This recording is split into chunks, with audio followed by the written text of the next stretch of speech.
한자 이야기, 낱말 이야기 783번째 시간입니다. 이번 시간은 부항을 뜬다라는 말을 한번 살펴보겠습니다. 네, 부항이란 것은 대부분 알고 계시리라 생각이 드는데 주로 한방에서 침이나 뜸이나 또 부항 같은 걸 하죠. 이때 이 부항을 한자로 어떻게 쓰고 글자 그대로의 뜻은 무엇인가, 그리고 이 각 글자들이 가지는 또 다른 낱말들을 한번 살펴보겠습니다. 네, 부항 치료를 한다, 부항요법이다 이렇게 하죠. 부항이다, 부항. 예. 어떤 글자일까요?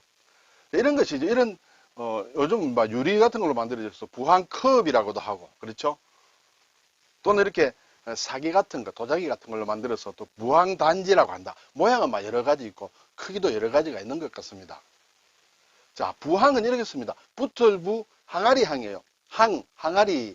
항아리항. 항아리는 순 우리말 같은데, 예, 항은 한자 말입니다. 예를 들어서 물고기를 키우는 어항이 있다, 그렇죠? 그런 뜻이 항을 쓴다. 자, 붙을부는 어떻게 되냐면 언덕부에 줄부자다 이렇게 되겠습니다. 발음이 줄부자에 왔죠. 그리고 언덕이다. 글쎄요, 비빌 언덕이 있다 할까요? 그렇게 몰라도 어쨌든 언덕이 있다. 언덕이 있어야 옆에 뭘 붙든지 하는가요? 그리고 여기에 줄부다. 줄부자라는 것은 사람이네 마디촌이에요, 그렇죠? 마디촌은 손을 얘기합니다. 마디촌이 왜 손을 얘기할까 하는 것은 잘 모르시는 분은 부수자부터 다시 공부를 좀 하셔야 돼요. 부수자 공부해 놓으면 이것만 알면 이것이 나오는 글자는 전부 손을 뜻한다 이렇게 되겠죠. 그래서 한자마당 한자 이야기를 재밌게 들으시려면 부수 공부 좀 하시는 거 괜찮다 권해드립니다. 자, 이 부자는 이렇게 됐었습니다. 이 부자였죠. 이것은 원래 글자는 어떻게 됐냐면 이 글자예요. 이것이 언덕부자다. 자, 이거 언덕처럼 보입니까? 이렇게 기슭이는데 흙이 있다든지 또는 계단이 있다든지 그런 모양입니다. 어쨌든 언덕이다. 이것을 줄여서 이렇게 씁니다. 모양이 비슷하죠. 네. 그래서 이것은 이름은 좌부변이라고 합니다. 변이라는 것은 글자의 왼쪽에 오는 것이죠. 그리고 왼쪽에 오므로 좌부, 왜 부자가 들어가느냐, 왜 좌부변이라 하느냐 하면 이 글 자체가 언덕부자이기 때문에 그렇습니다. 똑같이 생긴 글자가 있죠. 똑같이 생겼는데 오른쪽에만 오는 것이에요. 그때는 우부방이라고 합니다. 그렇죠?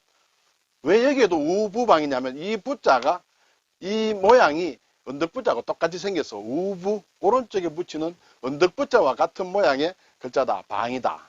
근데 이 글자는 원래 오른쪽에 붙이는 언덕부는 고을읍자가 변한 것이다. 이 고을읍이다. 어떤 지역에 사람들이 모여 있는 모양이다. 그래서 나라, 지역, 땅 이런 걸 만드는 글자에는 다 우부방이 붙어 있습니다. 그래서 왼쪽에 붙느냐 오른쪽에 붙느냐에 따라서 글자 역할과 이름이 이제 달라진다 이렇게 되겠죠. 자, 이렇게 해서 이제 붙을부가 됐다. 항아리항은, 자, 항아리는 보통 무엇으로 만듭니까? 도자기 같은 걸로 만든다. 흙으로 만들어서 흙을 구워서. 그래서인지 몰라도 장군부가 들어갔다. 장군. 그리고 장인공이 들어갔다. 물론 장인이 만들겠습니다만 여기서는 바람이 왔다 이렇게 보셔도 되겠죠. 자, 장군이다 하면 싸움터에 나가는 장군이 아니고, 그렇죠? 그릇이 하나죠. 이런 것이 장군입니다. 요즘은 없지만 이렇게 옛날에 많이 있었습니다. 네, 시골에 가면 장군. 이것은 나무로 만들었습니다만 반드시 나무로 만드는 것이 아니라 일반적으로 이렇게 도자기 같은 걸로 만든다. 사이즈는 큰 것도 있고 작은 것도 있고 기름도 담고 여러 가지 담겠죠. 그래서 액체를 담는 그릇이 하나, 이것을 장군이라고 부른다. 이런 모양이 이런 글자가 됐다. 그렇겠죠. 그래서 이 장군부다. 장군부에 장인공을 해서 항아리라는 그런 뜻을 가지고 있습니다. 그래서 부항이다. 그러면 부항이란 글자는 붙이는 항아리다. 그렇게 볼 수 있겠죠. 어디에 붙이냐? 부항의 역할을 보면 몸에 붙인다. 붙이는 항아리처럼 생긴 것이다. 이렇게 볼 수 있겠습니다. 자, 국어사전을 제가 보니 부항단지, 앞에 부항단지 있었죠. 지금 부항컵 같은 거 있습니다만 부항단지에 불을 넣어서 공기를 희박하게 만든 다음에 부스럼 자리에 붙여서 부스럼의 고름이나 독혈을 빨아내는 것을 부항이라고 한다. 그리고 그 부항을 붙이는 데 쓰는 작은 단지를 또 부항이라고도 한다. 그렇죠? 그래서 부항단지를 줄여서도 부항이라고 하고 그 부항단지를 붙이는 행위, 그 치료 행위도 부항이라고 한다. 이렇게 되겠죠. 네. 그래서 부항을 뜬다. 그리고 부항을 붙인다. 결국은 부항이란 뜻은 붙이는 항아리다. 그렇게 볼 수 있겠죠. 또는 항아리를 붙이는 일이다. 이렇게 볼 수도 있겠습니다. 자, 이 부자가 이 글자를 알면 많은 부자를 이해할 수 있겠죠. 자, 그런데 중요한 것은 이 부자와 이 부자가 상당히 용례에 있어서 쓰임에 헷갈리는 게 굉장히 많습니다. 그래서 두 개를 정확하게 구분한다는 것은 정말 한자를 매일 쓰는 사람 아니고는 잘 구별하기 힘듭니다. 예. 그렇지만 일단은 오늘 잠깐 따져보겠습니다. 자, 이 줄부자라는 것은 사람에게 손으로 뭘 준다 이렇게 생각하면 되겠죠. 자, 그리고 여기에다가 이렇게 이제 집음자를 붙였다. 집이다. 그것은 곧집이다. 창고다. 무엇을 주어서 넣어 놓는 집이다. 그러면 창고다. 이렇게 볼 수 있겠죠. 그리고 언덕을 붙으면 이제 붙는다.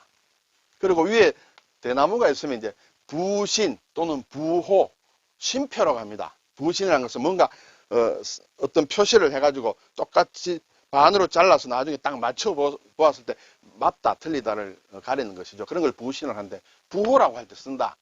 그리고 여기에다가 곶집 안에 고기 육이 들어가면 썩는다. 그렇죠? 창고에 고기 넣으면 썩겠죠. 요즘 같은 냉동 창고가 아니다. 말맞대로 하면 이제 곁이다, 곁마다, 옆에 따라다니는 말이다. 예, 스페어 말이다. 이렇게 볼 수 있겠죠. 그래서 부마, 공주의 남편을 부마라고 하죠. 그때 쓴다. 그리고 장부, 육다르를 넣은, 육다르의 몸 안에 있는 곶집이라는 것은 우리의 몸속의 장기를 얘기한다. 오장육부 할 때 쓴다. 이 부자를 알면 상당히 이해하기가 쉽겠죠. 자, 그러면 이 부자와 이 부자를 어떻게 구별을 하느냐? 구별하기 진짜 어렵습니다. 우선에 보면 이 부자는 준다는 것이 기본입니다. 주다, 맡기다, 의지하다. 그리고 아래 것은 붙인다라는 것이 기본 뜻이다. 그리고 보탠다 이런 뜻이에요. 낱말로 이렇게 보게 되면 한번 읽고만 넘어가 보겠습니다. 부탁한다, 네. 교부한다, 그렇죠? 당부한다, 납부한다, 급부한다, 송부한다, 발부한다, 부착한다. 네, 다 준다는 그런 뜻을 기본적으로 많이 가지고 있습니다. 그러면 여기에 아래쪽에 붙인다는 뜻의 부는 교부한다. 교부 여기 똑같이 있습니다. 같이 쓰기도 합니다. 네. 그리고 아부한다. 아첨을 뜬다. 아부한다. 기부한다.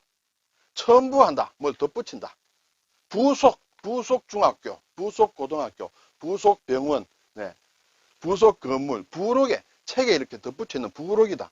부착을 한다. 이 부착도 여기 부착과 또 같이 함께 쓴다.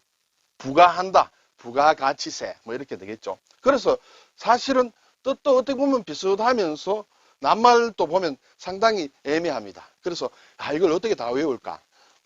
몰라도 되겠습니다. 우리가 한자도 모르고도 다 자 이렇게 쓰지 않습니까? 그래서 관심 있으시면 이제 자주 보시고 이 두 개의 부자가 상당히 헷갈린다. 요거까지는 몰라도 괜찮다. 알면 물론 더 좋지만 그렇게 부담 갖지 마시고 넘어가시고 꼭 찾아보고 싶으면 어느 부자로 쓸까? 그리고 뜻이 왜 그럴까 생각하고 구체적으로 찾아보고 싶으면 사전을 그때 한번 들춰보면 되겠습니다. 이 두 글자가 워낙 헷갈리다 보니까 예를 들어 일본 사람들은 이것을 쓰지 않습니다. 이것으로 그냥 다 통일해서 쓴다. 뜻도 어떻게 보면 비슷하다 할 수도 있고 그래서 이렇게 줄여서 쓰는 그런 경향이 있다. 자, 항자는 이제 한번 보겠습니다. 이 항아리 항인데 이렇게 장인 공자가 들어가서 항이 발음 나는 게 있습니다. 목항이다. 예, 항목을 한다. 우리가 어떤 일에 글을 쓰는데 항목으로 나눈다 할 때 항목으로도 한다. 또 여기 육다를 쓰면 이제 항문이라 할 때 항입니다. 항문이다. 항아리 할 때는 아까 어항, 그렇죠? 물고기를 이렇게 키우는, 건붕어를 키운다든지 하는 것이 항아리 항이다. 여기에 홍으로 또 발음되는 경우도 있습니다. 공이 들어가서. 그래서 실사가 들어가면 붉다, 붉을 홍. 우리가 무지개를 홍예라고 합니다. 그렇죠? 그래서 홍예, 무지개문 이렇게 되어 있는 거 성문에 보면 이렇게 되어 있죠? 아치로 되어 있는 거. 이것은 이제 홍예문이라고 하죠. 그때는 이 무지개 홍을 쓴다. 네. 그리고 홍채도 마찬가지입니다. 네. 여기에 또 말서문을 붙이면 어지럽다는 뜻의 홍입니다. 어지러울 홍. 우리가 이런 말 가끔 나옵니다. 내 홍이다. 어느 모임에서 자기들 안에서 내부 분란이 일어나서 막 싸우는 걸 내홍이 일어났다고 합니다. 특히 이제 신문에 보면 어느 정당이 야당에서 여당에서 스스로 자기네들끼리 막 싸우는 걸 내홍이라 한다. 집안 싸움을 얘기한다. 이렇게 되겠습니다. 네, 그래서 이 홍과 항과 하는 것이 발음이 다 장인 공자와 좀 관련된다. 이렇게 볼 수 있습니다.